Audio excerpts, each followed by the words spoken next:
West Denver. Sleep deprived and heavily caffeinated. All right, let's do this then. This is the Jeff and Bill Show. I don't agree with that. They don't always agree, but hey, at least they have coffee. Coffee. And each other. I love you, man.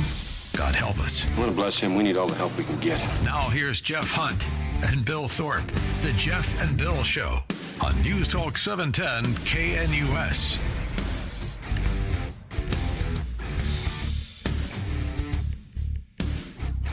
7 a.m. in the Mile High City on this Friday, September 19th, 2025. Good morning, Denver, Colorado. You've tuned in to the Jeff and Bill Show, News Talk 710 KNUS. I'm your co-host, Jeff Hunt, along with Bill Thorpe, bringing you the freshest insights and hottest takes from the right, left, and center. Let's go to the phone lines. Joan in Lakewood. Good morning, Joan. You're on with Jeff and Bill. Morning. Good morning. I am Charlie Kirk, and I was in a room full of Republicans yesterday, and we watched what was going on in Fort Collins. And so you saw 7,000 people there, but I'm pretty sure there were more there than you believe in. And I sincerely believe that Erica Kurt is the right choice, and here's the reason why. Charlie got an awful lot of the men, the young men. He was a good voice, and the young men listen because they do listen to male voices. Erica is the representative of the Marthas and the Marys. And if you look into what has happened in the past, oftentimes it is the underpinning, the women who do a lot of the work. And I believe that she will be able to do what needs to be done, and that she'll carry on. I want to thank Salem for saying they're going to podcast the funeral. I mean, not the other funeral on Sunday. And I know of several young people that are going. We live really close to Arizona, so I think we'll be represented. So now, Joan, I want to ask you about this Sunday. Is Charlie Kirk's remembrance at the Arizona Cardinals Stadium? Big turnout expected. President Trump speaking.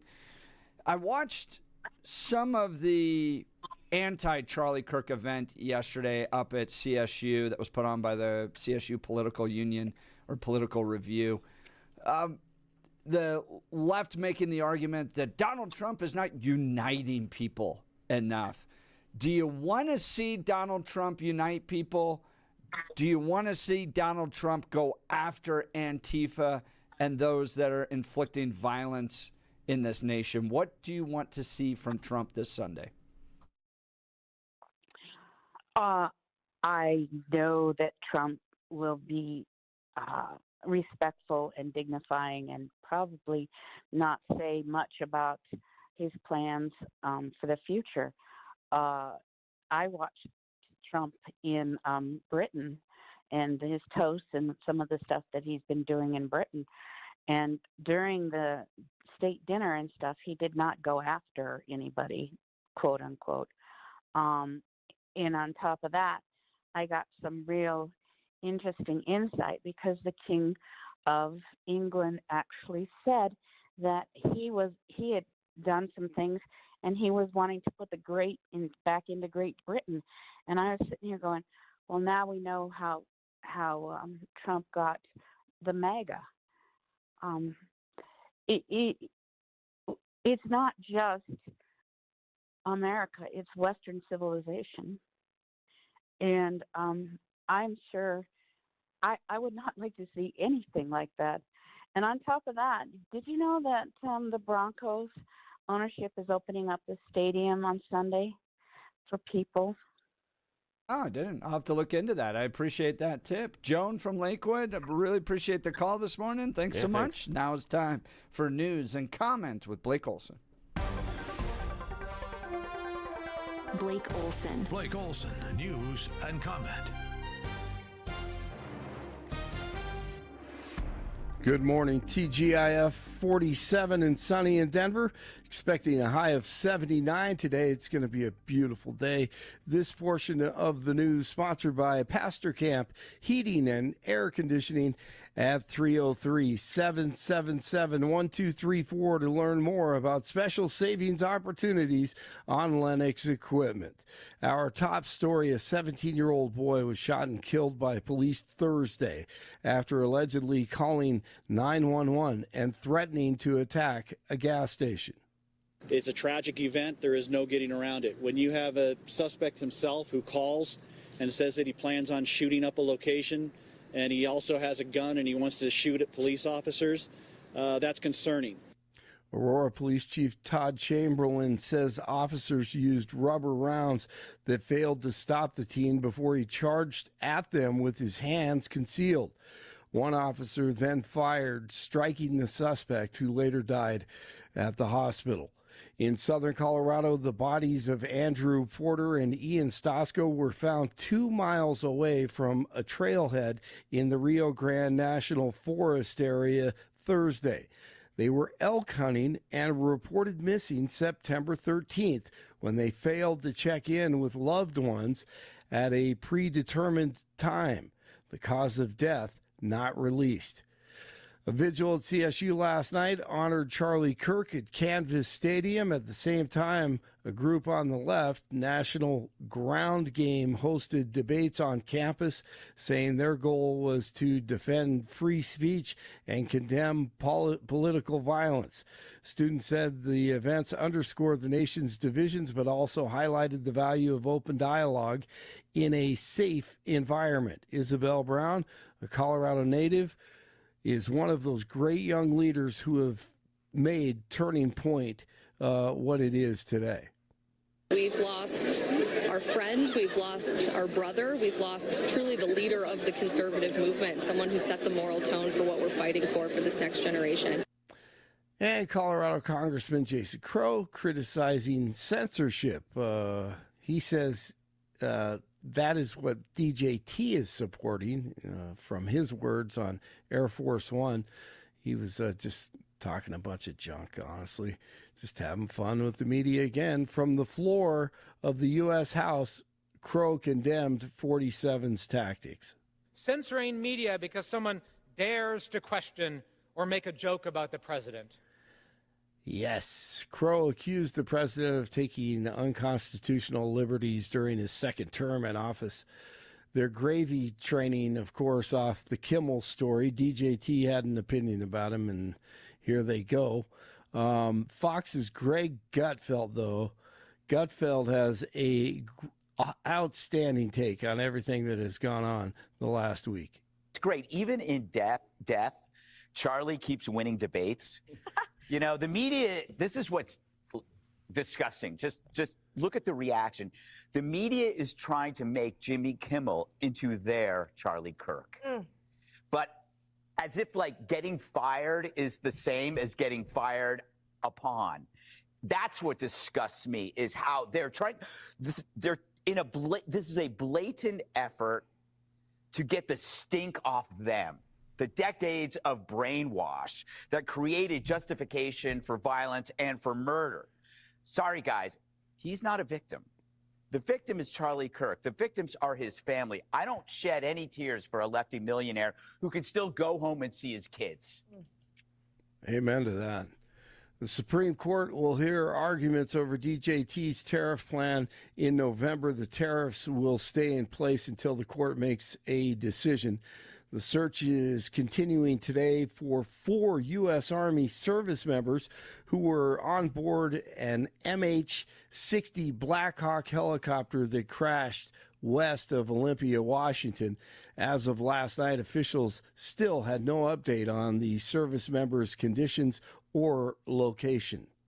Authorities believe they have found the remains of Travis Decker, the Washington man accused of killing his 3 daughters in May. The body was discovered this week in a wooded area near Leavenworth. Good. Yes, thankfully. Yep.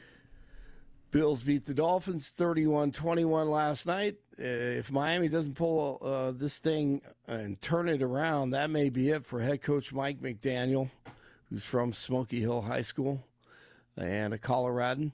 College football Saturday, Wyoming at CU, Boise State at Air Force, Texas San Antonio at CSU, and UNC at Houston Christian. 45 in Lafayette, 46 in Littleton, 47 in Denver. Jeff and Billy continue. Blake Olson, News Talk 710 KNUS. Very pleasant September weather for Denver in the Front Range today, tomorrow, and as we head on into the weekend. Temperatures will be 70s today and sunny, 75 to 80 and sunny on Friday. Will be around the lower to mid-80s for the weekend. The weekend might bring one or two isolated thunderstorms. Weather's a service of L&L Heating and Air Conditioning. For quick, trustworthy, and dependable service, call L&L Heating and Air Conditioning at 720-851-1691. Visit them online at bestdenverhvac.com. You'll be comfortable with L&L. Meteorologist Don Day in the 710 KNUS Weather Center.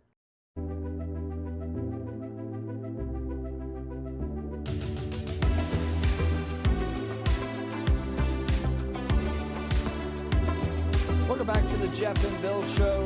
New poll out of NBC News. Gen Z's gender divide reaches beyond politics and into its views on marriage, children, and success. Gen Z men who backed Trump in 2024 rated having children at the top of a list of choices of how to define personal success, while Gen Z women who backed Harris rated it second to last. Second to last. Listen to this.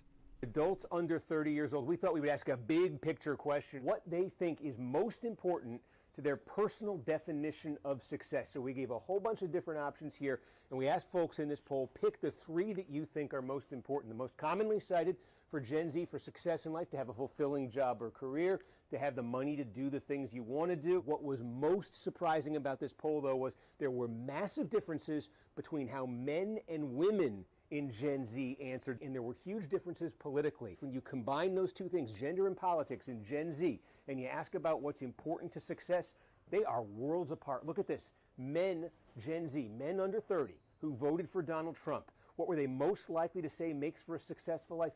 Having children. Number one. Women, Gen Z, voted for Kamala Harris. Where's have it? Wow. All the way down here at the bottom. Couldn't be more opposite. Second to last for women who voted for Harris was being married.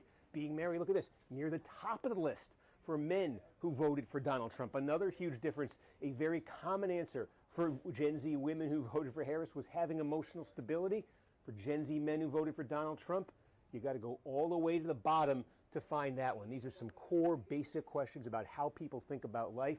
And you can see here this rising generation in this country, very far apart. All right. So here's my question to you all and to Bill Thorpe. Can you marry somebody of a different political value these days? Is that even possible? Gen Z reporting males who voted for Donald Trump, or NBC reporting that within Gen Z, males who voted for Donald Trump having children is the number one thing to having a successful life. Having children. It is near dead last for women who voted for Kamala Harris. Do you think that you can be married to somebody of a different political value? I don't think you can. I think the values are so different at this point with regards to what is a successful life, where we want to go with this country, what we want our government to look like. And these aren't just kind of light little debates around the dinner table like they may have been. I think they are fundamental core differences about definitions, about values, about all that stuff. So I don't think you can. I don't think you can marry somebody that has different political values the way you might have been able to 20 years ago. What do you think, Bill? Now, here's the thing. This is going to be shocking that it's 7:15 and a Friday morning that you and I are going to find agreement on this one.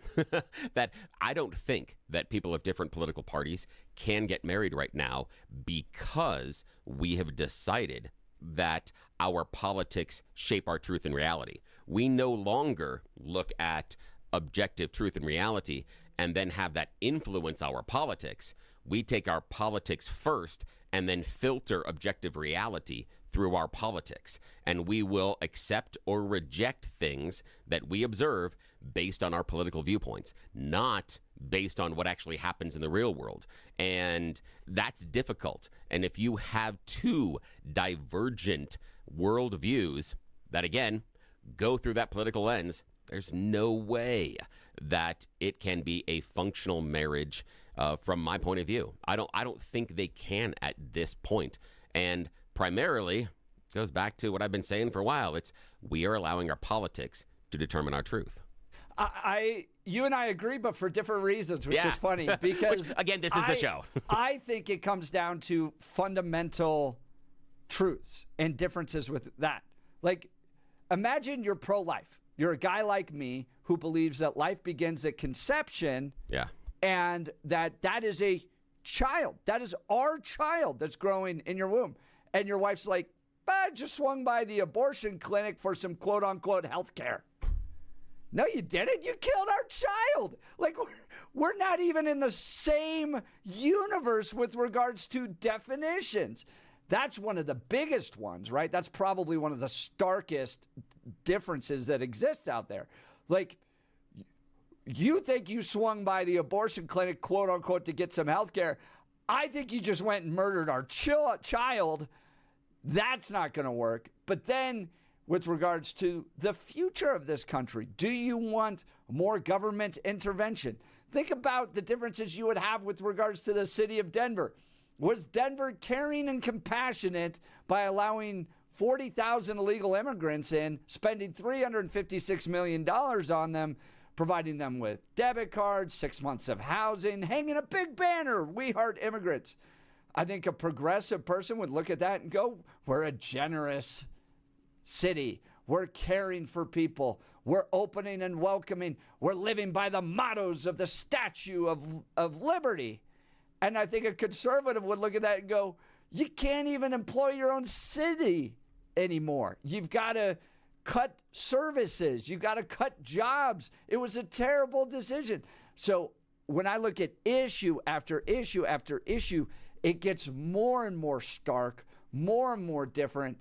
And I don't know how you could try to maintain a household and have a common vision about where you're going to go as a family if you don't share those symbiotes. Now, let me go on that immigration thing for a while, and I can and change it just 180 degrees to look at it from possibly the other side. The idea being that if you're on one side of the aisle, you see that we have this migrant crime wave, and that the administration is trying to keep us safe by deporting all these migrant criminals. Yes. And if you're on the other side of that, you might go, is the person that's been here for 15 years, hasn't gone sideways with the law outside of coming here illegally, and they've been working at the hotel or they've been picking the crops, is that the crime wave I'm supposed to be worried of?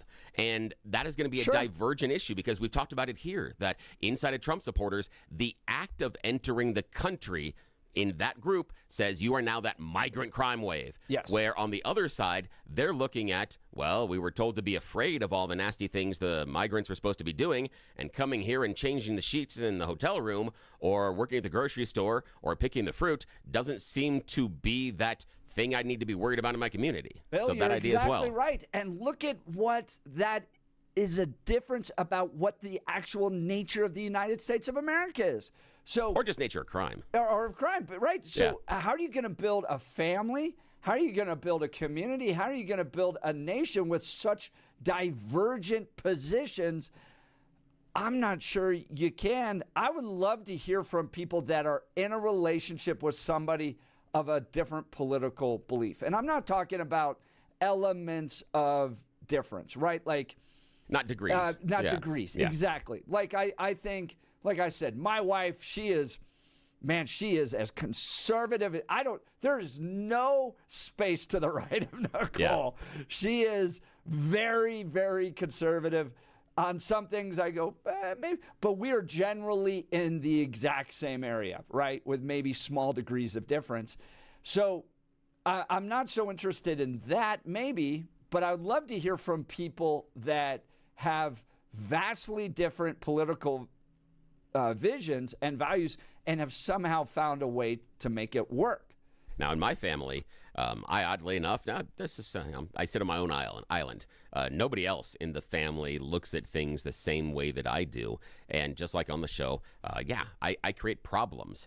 And especially with the children, as far as they're fomenting their political beliefs. And I challenge some of the preconceived notions they have. And we go back and forth. And my wife dislikes it when I start pressing on things just like you do. In fact, I shared with you, Jeff, and I don't remember if the audience remembered this a couple of weeks ago, how my kids had told me they love listening to the show because they're like, finally, Dad's doing it to somebody else. That's what they is your value, I've wondered this, and you could be like, no, I don't think so. So feel free to push back. But I wonder if the value of being a contrarian is what you really like. So if it's just the opportunity to push back, even if you agree with them, but you just like the idea of pushing back. Well, the thing for me, it's not necessarily just the idea of pushing back. That's not really where I'm wired. The idea is I dislike status quo, mainstream. It's always been this way. It has to be this way. Interesting. Those type of things. I'm always the kid that is questioning the why. Why can't we? I was the kid that wanted to know, that pushed about, everything at school, from dress code rules to certain attendance policies to other things that, is this necessarily important? And how does that work and function inside the society? Because this goes back really, really young. This is how weird it is. I remember being in third grade in a parent-teacher conference and the math teacher asking my mother why I'm not doing math the same way they're teaching it in school. And basically, they're all columns at that point, but I do math left to right. It makes total sense to me, but they're in class teaching us in columns. I'm taking what they're teaching us, but I'm cross-applying it into a system that makes sense in my brain. I'm getting the right answer. I'm getting A's on the test, but my paper doesn't look like what everybody else does, and they wanted to know why. I've been wired this way to do it differently my entire life. I'm the kid that showed up in 6th grade with a furry backpack. It was yak fur. Yes. Did kids tease me? Yeah. Did I care? Not a damn bit. Yeah. Because that's why I brought the backpack in the first place, you small-headed little pinheads. Idiots.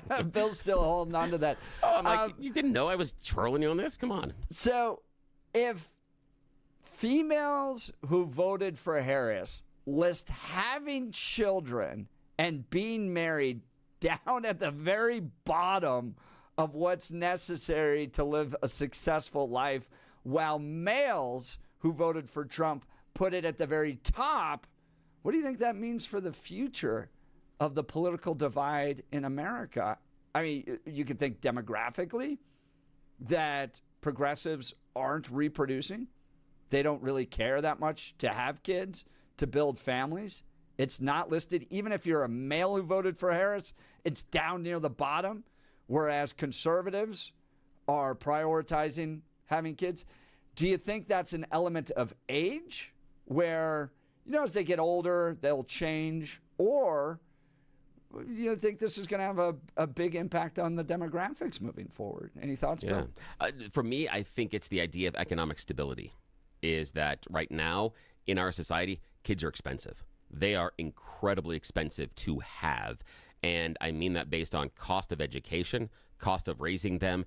And for me, if I would posit for young family members, the number one and number two barriers to starting family is housing, the idea of rent or buy.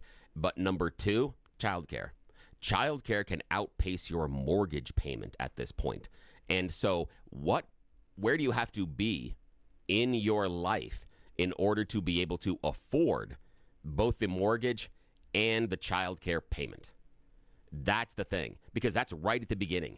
It would be different, I think, if it was, hey, start a kid, and then we have the college payment that is post 18 years. But you're talking when that kid comes home. If you're going to work, that's childcare. And so what do you do with that payment? For me, cost. But, I would love to see what Stephanie thought. We got Stephanie on the phone here, and she called about something else. Let's go to Stephanie. Good morning, Stephanie. Good morning, Stephanie. I know they called about something else, but we'll talk about that. But I know you're talking about, religion, sin, individuals, but I want to bring you in on this because of Jeff and talking about religion. Do you think this is kind of a function of where we are as political parties, where we are as religion, where we are as society?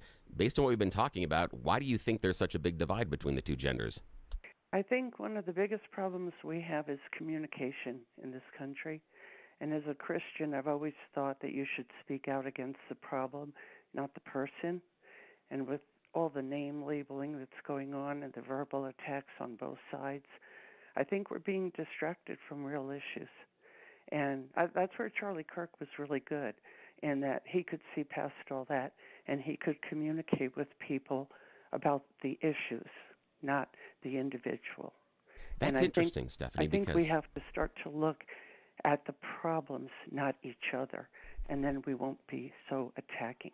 Now, that's interesting because one of the things that Jeff, my partner, had said earlier in the last hour was how Charlie Kirk came forward and dealt with the kids when he was having those debates on college campuses, that it wasn't adversarial, but he knew that, that if that kid afterwards that they had this debate about wanted to come over and talk to Charlie about football or something else, would be just fine. That this wasn't something that Charlie was doing because he thought these students were, monsters or idiots or they were lost and they were stupid, indoctrinated communists. He was challenging their worldview and challenging them to think.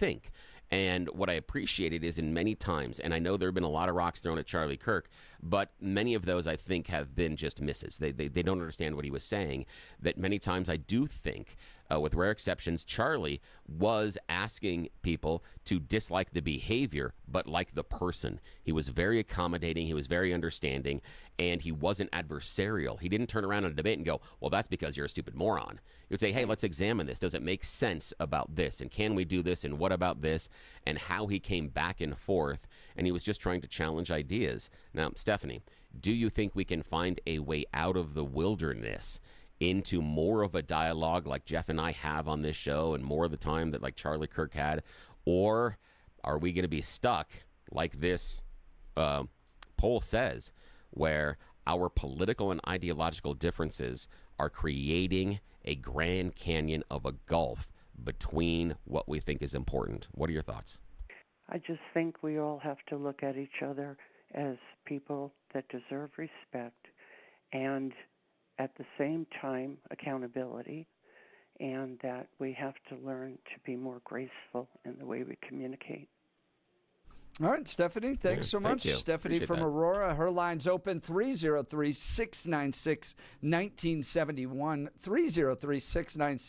303-696-1971, or text us on the Dan Caplis Law text line at 720-819-5115. We're talking an NBC News poll that the gender divide reaches beyond politics and into its views on marriage and children. Females who voted for Harris putting building a family and getting married at the bottom of their list of what is necessary, a personal definition of success, whereas males who voted for Trump putting it at the top.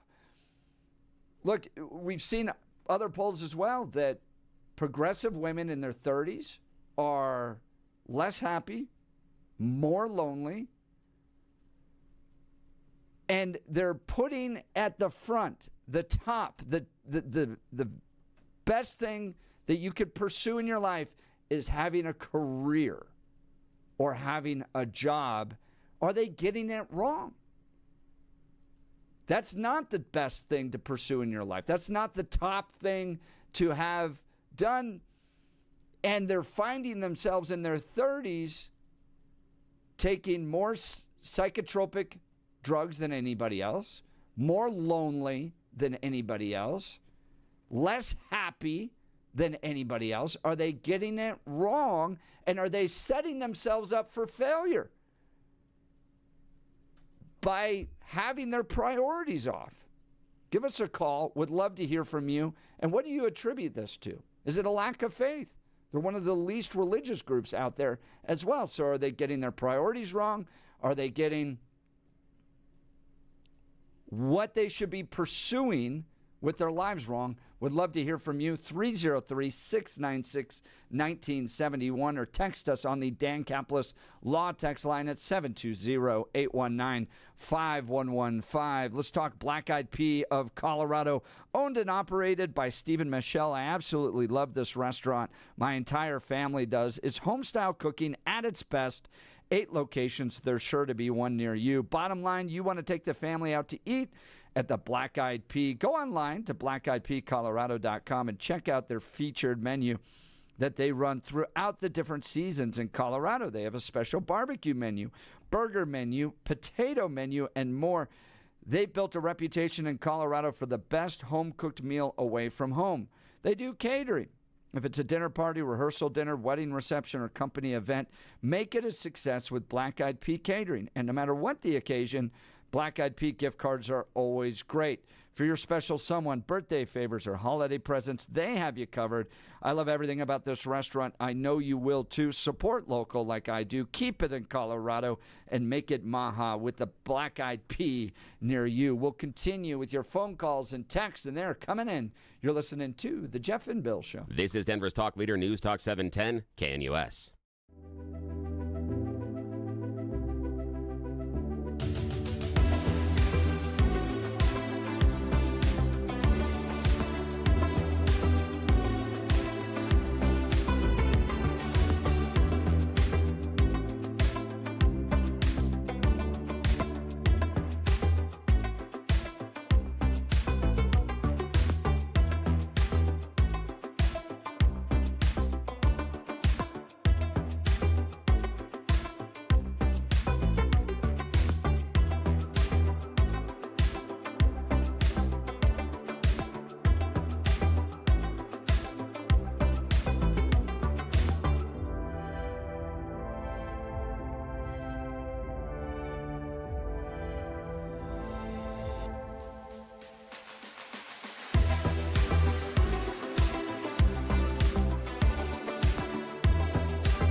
to the Jeff and Bill Show. An NBC News poll on Gen Z shows the gender divide is huge, especially those based upon kind of their political values. Males that voted for Trump saying having children, the number one most important thing to a personal definition of success, while females who voted for Harris putting it at the bottom.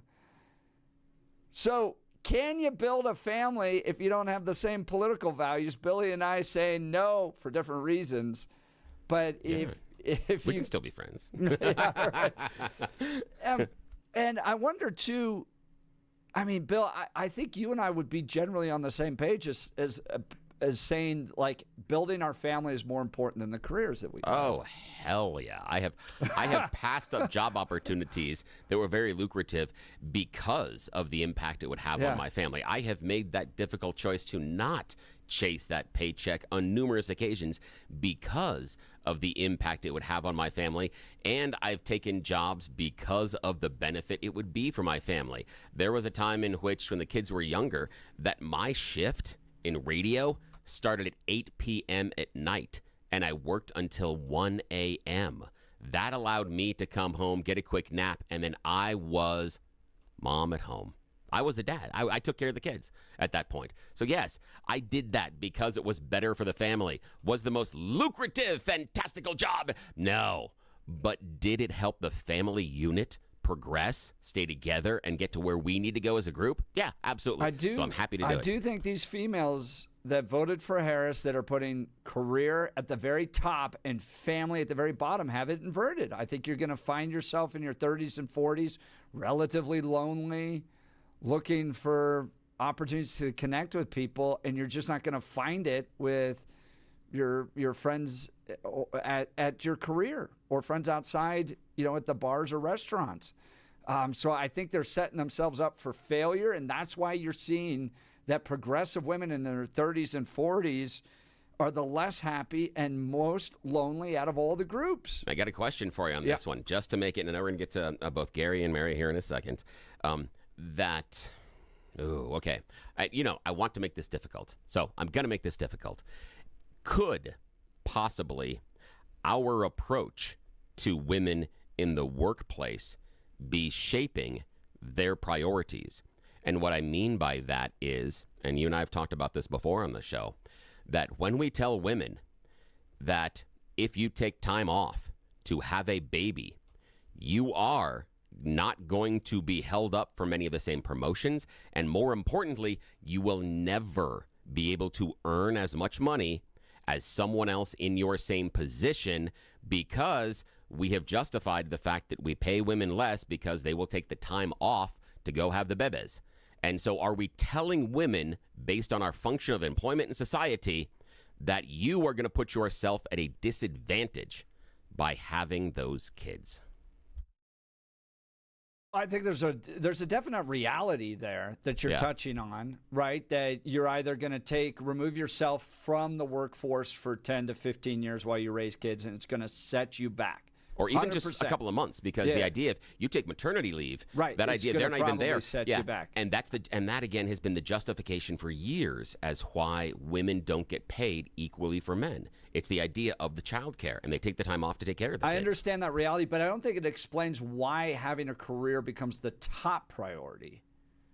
Like I'm not sure that okay. It's a good insight. that explains necessarily why a woman would want to put the family down at the bottom of priorities and then elevate careers. I could be wrong. That's a good but point. Join the conversation. Would love to hear from you. 303-696-1971. Text us on the Dan Caplis Law text line at 720-819-5115. Let's go to Frank in Denver. Good morning, Frank. You're on with Jeff and Bill. Morning. Hi, guys. I think this is why you guys got one of the leading shows. You talk about all these different topics and allow the people who listen to call in and opine about these things.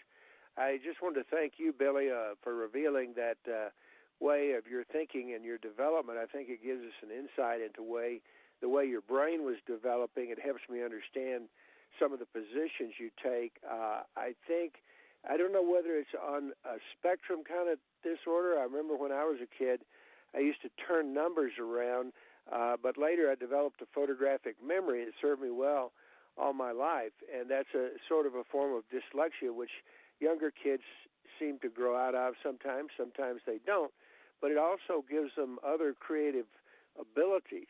So I think we're all on those different spectrums to some degree in our brain development, and we don't even begin to know why these things change. And I think that that's a big difference between, quote, totalitarian countries and free countries, because of this allowing of young minds to think differently. They're either told how to develop, you will do this, blah, blah, blah, versus allowing the minds to develop. I read this book series from Barnes & Noble called the Big Ideas series on a lot of different topics: physics, chemistry, science, math, biology. And I'm amazed because they historically relate all the different people and give little bios of what they've contributed to all these different disciplines. And they're amazing because they come from all different kind of countries. But I noticed seemingly that some of the smart minds came from, let's say, Russia in the early days, but as time went on and more totalitarian, less from Russia and more from the free countries. Just an interesting observation. Yeah, I think, Frank, I think you're probably right about that. I want to ask you, though, about this difference in values. If females who voted for Kamala Harris are putting having children and getting married at the very bottom of their value list, what does that mean for the future of them? I think you can make all kind of projections about that, but I have to wonder on a worldwide spectrum if women in other countries that are less free and are not allowed the freedom that we are here in America and other free countries to think and let our minds wander and explore, that you get this diversity and bigness of ideas that are allowed to develop. And so I think that's why, to me, the free countries seem to pop up and stay ahead of totalitarian countries who are suppressing bright, brilliant minds. And I understand the freedom, and I understand that's important, but you've got an issue right now with young women who are less likely to be integrated into core American institutions like marriage and religion. They're less happy, more lonely, and then young conservative women are 3 times as likely to report being satisfied with life compared to young liberal women. So did this freedom work? They don't seem to be living happy lives. I think you're right, Jeff. I think we have to ask what the ultimate outcome is going to be. And I think you look at China's one baby policy, which has led to problems with them, but they were doing it out of survival. And I think that you're right, though. It is going to lead to some problem amongst the sexes and the future of marriage and family and generative problems for our children to have children. I don't know how you solve those except by open discussion and debate, which I think Charlie Kirk was trying to have in a nice way, but leading people to think. But unfortunately, along the way, it tripped the wire for some of these radicals that were not allowed to think like that and come to better conclusions. And so one sad guy, having a bad time did that evil thing, and it just led to such a loss, which hopefully will be more productive in the long run. Frank, Denver, sure appreciate the call. Thanks so much. Frank's line will be open, 303-696-1971. Text messages very hot on this one. Yeah. Oh, goodness. Let's start with Jason had a good one. Jason in Denver. My family's bifurcated. I'm basically center right. My wife is in the center. She's a little bit more liberal on social issues, but can't stand woke politics, hates COVID policies. My senior in high school son loves Charlie Kirk. My 20-year-old daughter in college is basically a sorority girl. She's not interested in politics. Part of the question we were asking is, can you build a family? Can you have a marriage with people that have such polarizing, different political views? Billy and I both say no, but for different reasons. Tell us what you think. Text us in. 720-819-5115, 720-819-5115. We have so many text messages coming in. Kathy from Aurora saying, Several years ago, a woman in her 50s called Dennis Prager to say, I had bought the lie. She said, I'm now in my 50s. I thought I had to have a career to be a professional. I'm alone. I have no husband. I have no children. She said it was all a lie, and she was telling her younger coworkers about that. So is it a lie? To pursue career first over family, are females who voted for Harris setting themselves up for failure, or are they right to pursue careers? They have the freedom to do so. My question, though, is why then are liberal women so often less happy and more lonely than others? And I want to add into something else that kind of dovetails off of what I was just talking about this on text messages right now. Dovetails off of some of the things we were talking post Charlie Kirk and that horrible tragedy is if we have been saying that someone that holds different political beliefs from us is trying to destroy the country, if right now it is so difficult for you to share a workspace with someone that has differing political beliefs, how could you ever share a bed? If we come to that point that we believe the other side is literally trying to destroy the country that we hear all the time, how could you ever date them or find common ground? Are we doing it to ourselves? Great question. 9588 texting in saying, Jeff, you're way off. I look at my daughter. Marriage nor religion will ever be a priority to her. Why, you ask? Well, because before she starts a family, she wants to have a career to build her foundation. So live your life first. It would be foolish to do it any other way. Do you agree with 9588? Do you agree with me? Do you agree with Bill? Let's talk. 303-696-1971. Text us at 720-819-5115. You're listening to The Jeff and Bill Show. This is Denver's Talk Leader News Talk 710 KNUS.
Welcome back to the Jeff and Bill Show. We're talking a poll out of NBC News. Gen Z's gender divide reaches beyond politics and into its views on marriage, children, and success. Men who backed Trump in 2024 rated having children at the top of their list of personal success. Gen Z women who backed Harris rated it second to last.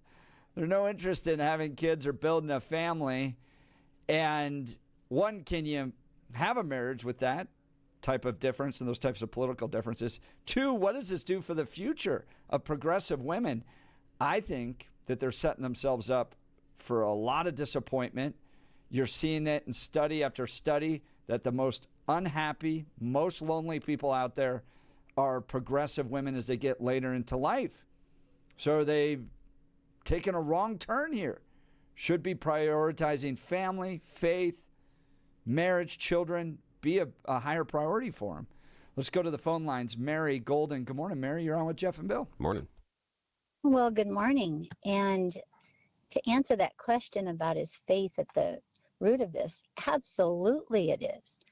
Because when people don't understand who the author of life is, they don't value life. And everybody's an enemy. And for women who feel like men are either suppressing them or keeping them down, where children are a problem and not a gift, it's all about faith and all about who we put our trust in. It isn't a human for sure. It's absolutely God. And until people learn that or at least see it, then we'll continue to have all of this evil running rampant, and recognize, again, it isn't our brother and sister who are our enemy. And I know, you two have spoken about it many times. We know the enemy. We know who it is. And once we recognize that, then we can say, wait a minute, let's reject all the lies and all of the stuff that brings so much division. And there is no way in a family where you have two people who have a very different worldview are going to last. It just won't happen. I think the Bible calls that being equally yoked. Correct. Absolutely. And by the way, so I just came from Mass this morning, and the reading was about from the first letter of Timothy.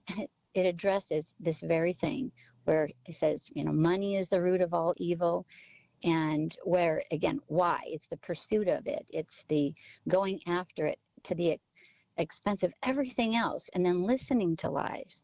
So absolutely, it is a faith issue more than anything. Yeah. And Mary, I sure appreciate it. Mary from Golden, her line is open, 303-696-1971, or text us on the Dan Campbell Law text line, 720-819-5115. Is she right? Is the faith the issue at the center of all this? And have liberal women gotten it wrong? Have they inversed it? Putting family last. You're listening to Jeff and Bill. KNUS.